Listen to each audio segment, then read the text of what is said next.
Welcome to Man Does Tech, where I solve the problems you didn't even know you had. In this video, I will explain how to use stop loss on Fidelity. A stop loss order is a crucial tool for managing risk in your investment portfolio. It's essentially an instruction to sell a security once its price falls to a certain level, helping to protect your capital from significant downturns. This simple mechanism can provide peace of mind, ensuring you don't hold onto a losing position for too long.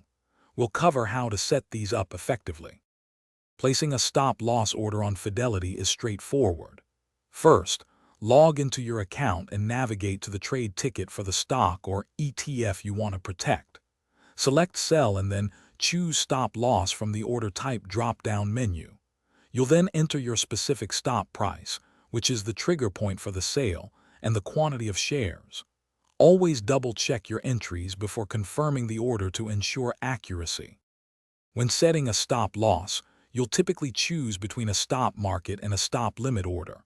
A stop market order, once triggered, becomes a market order and sells at the next available price, guaranteeing execution. A stop limit order, however, becomes a limit order once triggered, meaning it will only execute at your specified limit price or better.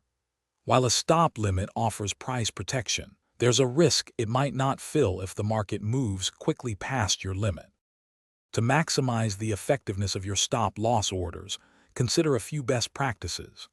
Avoid placing your stop price too close to the current market price, as normal fluctuations could trigger it prematurely. Instead, factor in the security's typical volatility. Regularly review and adjust your stop levels, especially after significant price movements or news. Remember, stop losses are one tool in your risk management arsenal, not a complete strategy on their own. Thanks for watching. If you found this helpful, don't forget to like and subscribe.